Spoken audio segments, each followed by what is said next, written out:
Okay, well, good morning. I'm Stephen Ball, the chairman of the ATI, and may I begin by introducing Lee Rowley, the Minister for Industry. Welcome, Minister, and thank you very much for supporting the ATI conference. Not at all, good to be here. So we're going to have a bit of a conversation today, particularly about the ATI and the context that the ATI is operating in.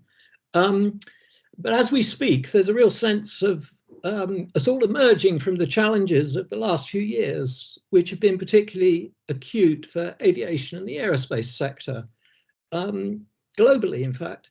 And how would you characterise the current state of the UK aerospace sector, and how does it compare with the global perspective?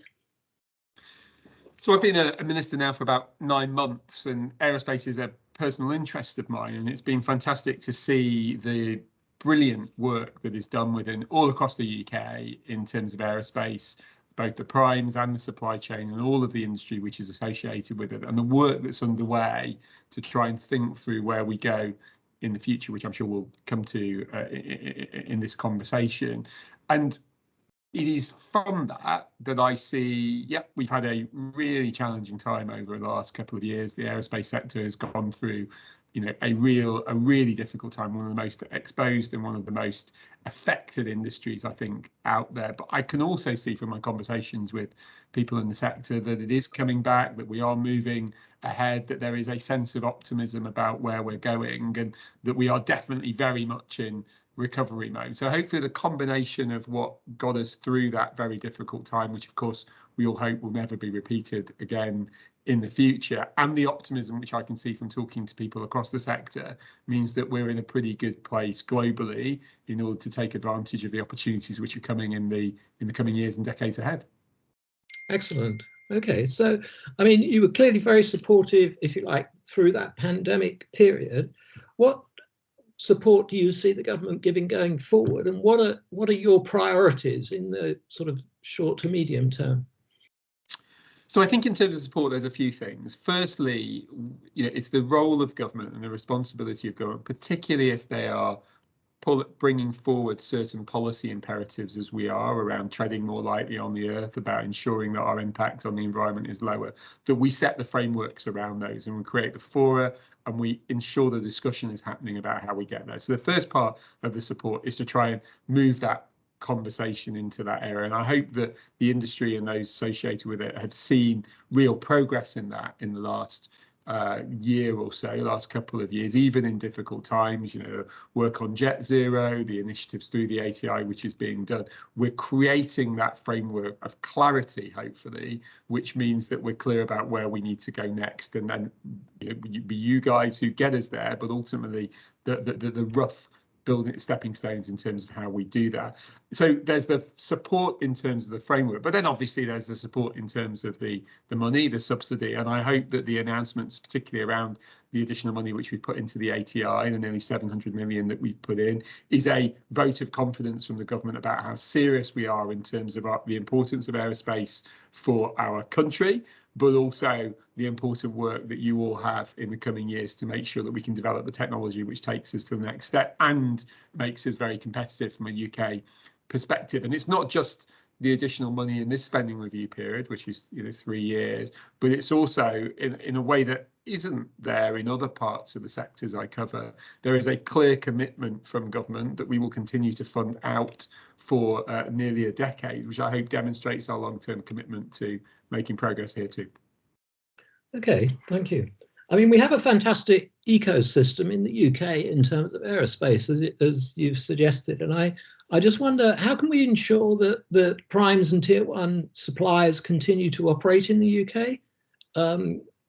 And particularly in the context of giving the interdependencies between the sectors. For example, many companies that are involved in civil aerospace also operate in the defence sector at the moment, and that's at the top of a lot of people's agenda with present situation in Ukraine. So I'm wondering, do you think there's any more we can do to help cement that's keeping them here in the UK? Well, we definitely want the the aerospace sector to grow and to thrive, and and a core part of that is to ensure that the primes and the tier ones and those who are leading in some of those areas of development stay in the UK and grow in the UK and have and take advantage of the opportunities which we think definitely exist in the UK. And I think the key way in which we can do that from a government perspective is to have as close a partnership with those key actors as possible. And one of the things that I've tried to do over my 8 to 9 months in post is to make sure that I have close working relationships with the key companies across the aerospace sector. Done a lot of visits. It was one of my first visits was to Airbus in Broughton, been to see Boeing, went to see Spirit in Scotland, talk very extensively with a number of the other primes and tier one suppliers, but also, really importantly, also have been very keen to start talking to other parts of the supply chain. One of my most interesting conversations as a minister was in Haywood, in Middleton, just outside Greater Manchester, with a supplier of parts in the area, and they work in a 200-year-old mill. They are, quite far down the supply chain, but they're hugely important to the success of the primes and the tier ones and all the work that they're doing. And it's about me as a minister on a personal level, making sure that I understand what's happening in the industry, making sure it's clear that we're very supportive of the industry, but also through the frameworks we're creating, the Jet Zero Council and the like, making sure we have those strong, robust, candid conversations with everybody involved so we can make progress together.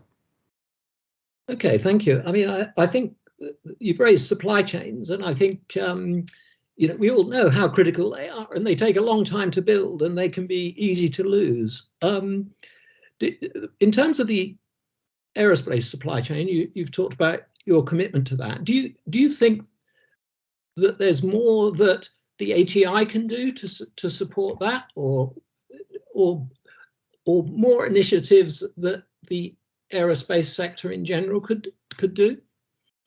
Well, I'm always here. I'm always interested in hearing the views of companies and the sector about where they think what can be done and what should be done. And secondly, I'm almost, as you would expect, always, as you would expect as a minister, keen to gently and appropriately push and encourage and chivvy all of the sectors which I have the privilege to represent as a minister to see what they can do, whilst ensuring as government that we are supportive and we see those wider macro objectives and make sure that we hit them. So, I hope that those who are watching this or are from the supply chain, I hope you can see initiatives in parts of the country around Made Smarter, which is our digital initiative to digitise manufacturers. And I know that a number of aerospace supply chain companies and organisations have taken advantage of that. I would certainly encourage those who haven't to look at whether that is something that they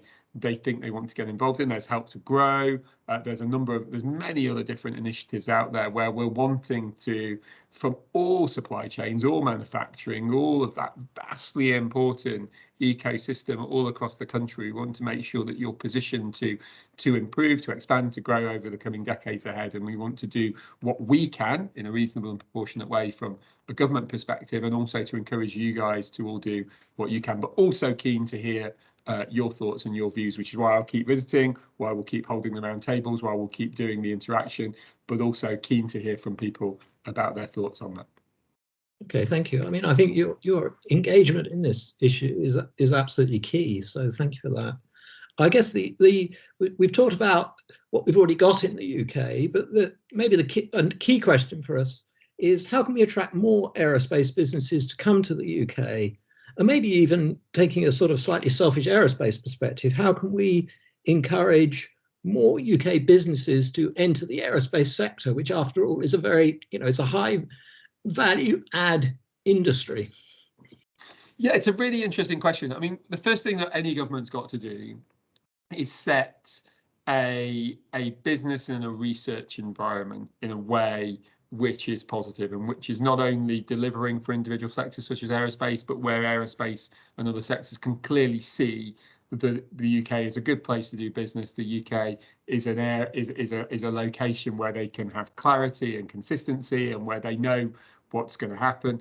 and where ultimately they can feel comfortable putting down roots for the long term to know that they're going to thrive in a mutually beneficial way. That's the first thing we want to do. We need to create the business environment, the tax environment, the competition environment which does that. I hope that the sector would agree that, you know, there's a lot there, there's a lot of opportunity there, there's a lot of attractiveness there already. You know, we're always interested in people's views, people's feedback, people's thoughts about how we can do that further. But I hope that they have seen, both from a historic perspective, that we're a pretty good place to do business, and then the clear steps we've taken in recent years around the support for aerospace, around the real focus that we've been making in terms of R&D and the additional funding we're putting in there, and the objective to get 2.7% of GDP. So it all sends out those clear signals that we're serious about this, that this is a good place to do business for the long term. And then at the same time, it's incumbent upon government to work with industry and the sector to make sure that we have the skills pipeline, to make sure that we have the talent in place, to make sure that we're encouraging people to come into aerospace, which is such an exciting place to build careers. And that's something which, you know, we will always want to see what we can do and always do more to encourage, and we will continue to do that. And I hope that even though we've been through a very difficult place, that we can see progress in that. Airbus just a few weeks ago announced that they were moving up to aircraft, particularly 75 aircraft per month, which will mean real demonstrable outputs for North Wales, which is exactly the kind of thing we want to do, not just for North Wales, but replicate that all across the country for all of the different people who are involved and others who we may want to attract here too. Okay, thank you. So shifting the subject slightly, sustainability has moved up the agenda for everyone in recent years. Why has the government set the target of net zero emissions for aviation by 2050? So I mean, the government, inevitably in these kind of discussions, you have to set a target somewhere. And we've been pretty clear in the world, you know, we were one of the first parts of the world to do this, and we took advice from the scientific community, and a lot of other countries have now followed, that broadly we need to get to a place where we're treading pretty lightly on the earth by mid-century in order to achieve some of the objectives of trying to restore and mitigate some of the problems which some scientists have indicated are likely to come otherwise. So I think in terms of why the specific date, I know the question is slightly broader, but why the specific date, it's very much driven by the overall scientific discussion here. And, you know, ultimately every industry, every sector has to play a part in that. You know, there was all parties stood on a number of manifestos in 2019. My party did so. We've had an endorsement from the country to try and aim in that direction, try and make progress there. So we want to do that. And aviation, which we accept is a difficult area to decarbonise, and one which needs a lot of thought, hence the great focus on this at the moment and the additional subsidy which is going in there. But we do need everybody to work towards that goal. And of course, there will be, you know, discussions along the way, challenges, difficulties, issues. We will have to work through it. And but, you know, we think it's reasonable to set that clear objective and to encourage and to send signals about how industry needs to move in that direction. We want to work with industry and the sector to be able to hopefully get there in the coming years and decades ahead. So, I mean, there does seem an awful lot of alignment around the mission, which is always a very positive trend. How confident do you feel that we will actually reach the target? As you say, we need to have a target, and we've got that. But do you see the early signs as giving you confidence?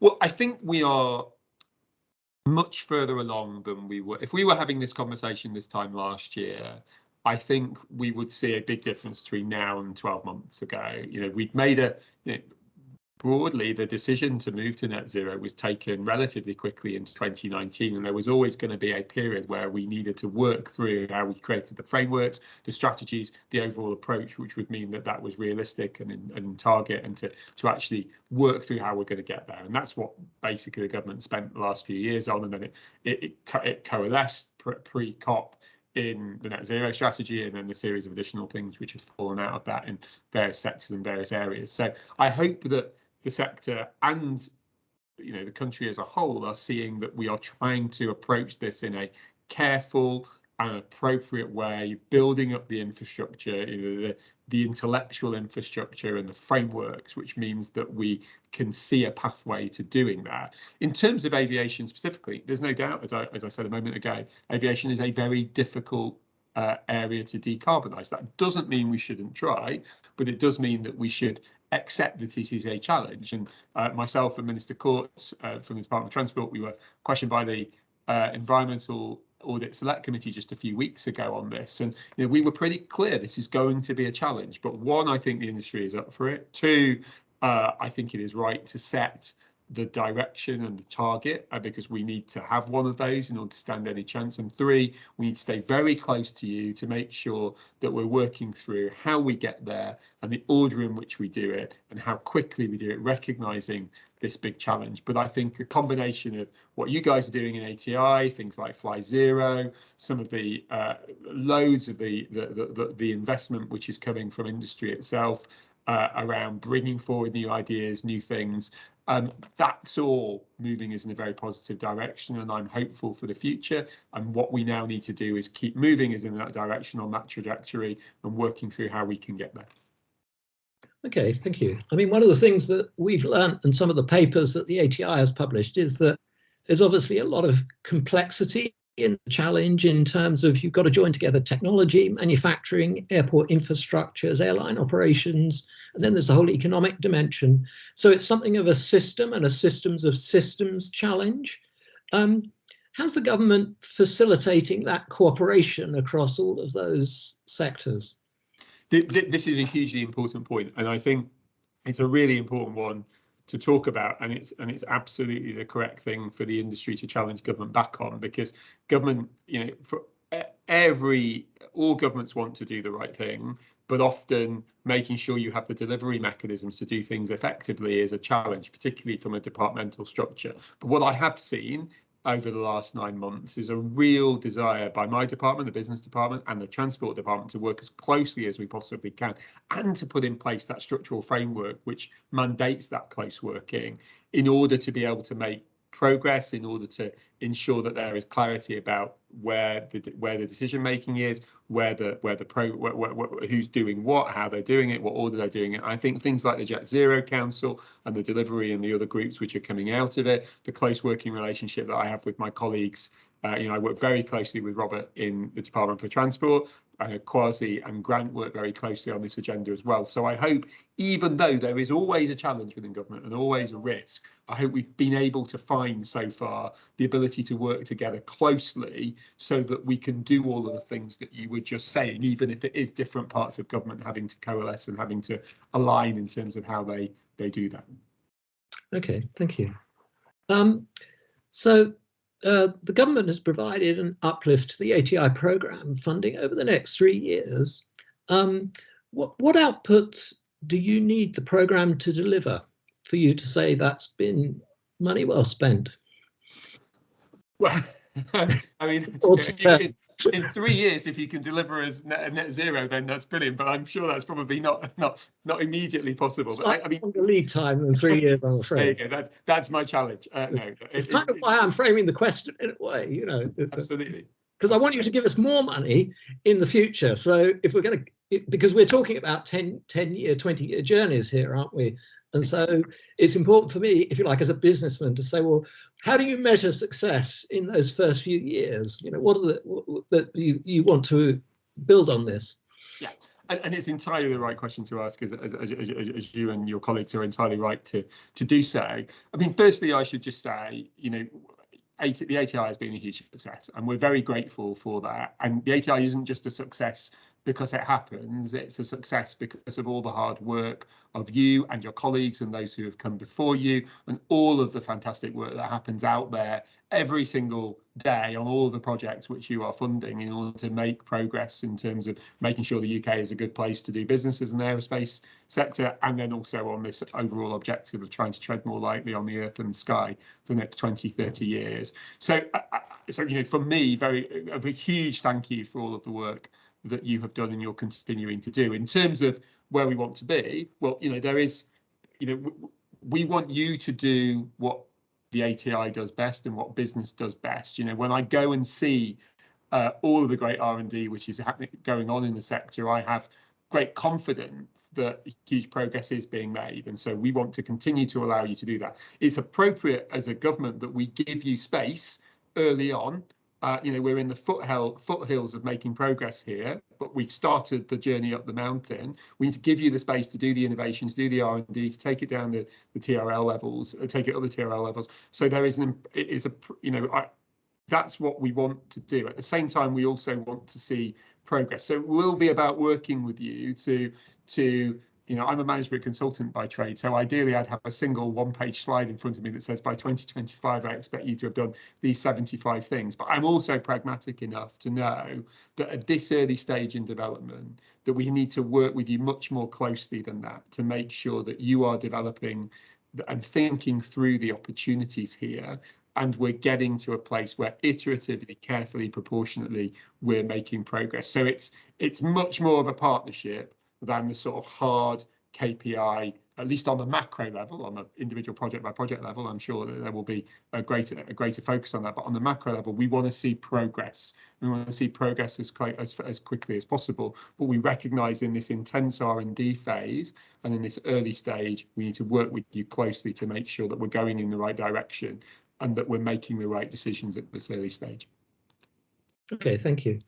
So, I mean, I'm going to keep probing on the ATI bit because I need my mission, if you like. We're just reviewing our strategic objectives and KPIs as we speak. So, I came into this role in the beginning of 2020, so I'm relatively new as well. But I would praise my predecessors in the sense that I think they were very clever to set up the ATI as an independent thought leader in aerospace R&D, and it's that independence that balances and integrates the aerospace expertise of government, industry and academia directly through the advisory network that we have set up, which means that when the Fly Zero project is delivered, there were hundreds of contributors to that. It's the sort of an integration of the knowledge of the UK aerospace sector that enables the ATI to deliver that. It's not that the ATI is sort of somehow cleverer than everyone else. It's that it's a catalyst for pulling together the knowledge and forming a fist, if you like, of strength there. And obviously the ATI program is about learning and delivering economic value to the UK. It's not just about new products, but it's also about new architectures, systems, improving novel manufacturing techniques. So that's the role that the ATI has now, and that has sort of it's matured into. But how do you see the role of the ATI, if you like, going forward? Do you think it's more of that, or do you feel there are areas we could improve on in the way we pull this together? I'm thinking of perhaps one of the things we work quite hard on at the moment is particularly trying to integrate cross-sector technologies, and it seems a lot of the things we're talking about in the context of aerospace, many of the same challenges exist across industry as a whole. And obviously, as the industry minister, you're particularly in a strong position to see how that can be integrated and how different sectors can feed off each other, if you like.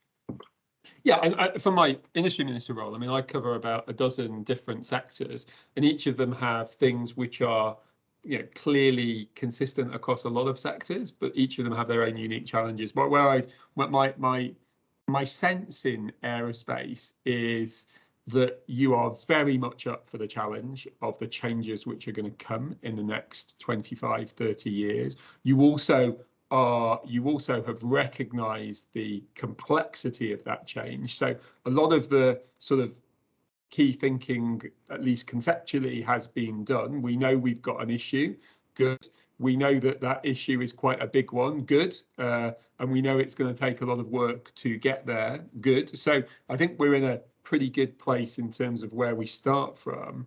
In terms of what the ATI can do, there's always this discussion about what business and what industry, and in this case, what the aerospace sector can do of themselves, and we can't lose that, right? There is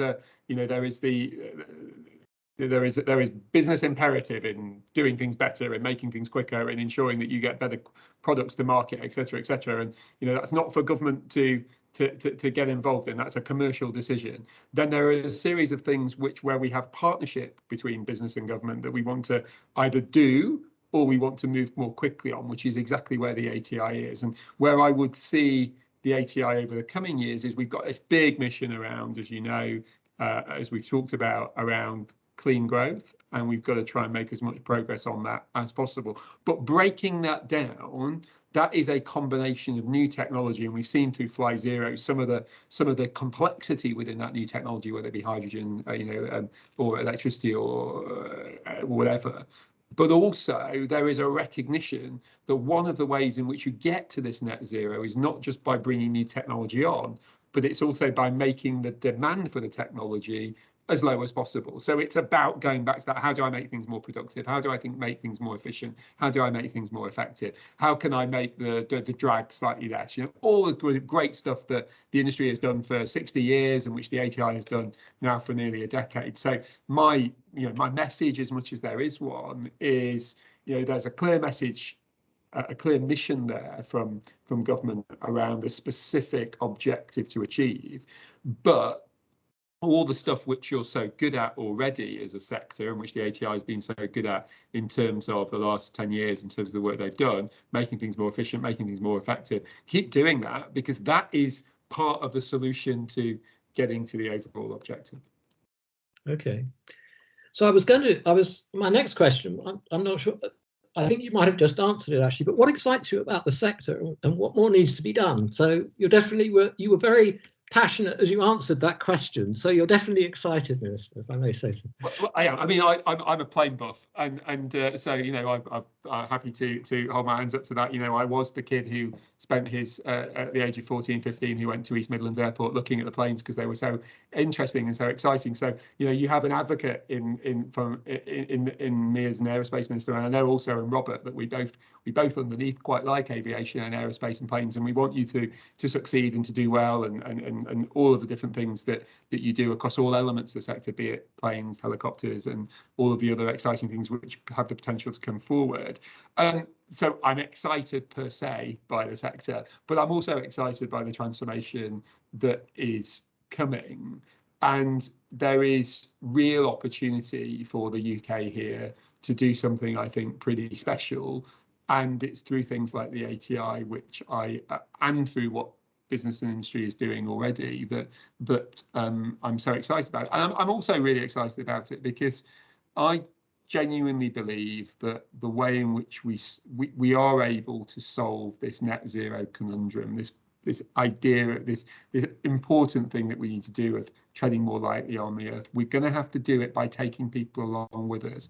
And we don't take people along with us by severely rationing what they can do in their lives. We will not succeed as a country, as a race, as humanity, in terms of this important imperative which by trying to make people poorer, by trying to make people do less, by trying to take away some of the joys that they have in life. We're not going to stop people going on holiday for their summer holidays, and we don't want to do that, and we shouldn't want to do that, and that's part of individuals to make their own decisions about what they want to do. So the thing we've got to do is make the planes that take people there as least impactful on the environment as they possibly can. And the combination of what the industry is already doing, the commitment that they've given in terms of where they want to get to, and then the work that you're doing in the ATI, and the more broadly is happening in the R&D spaces, gives me the confidence to think that we can make a lot of progress on that in the coming months and years ahead.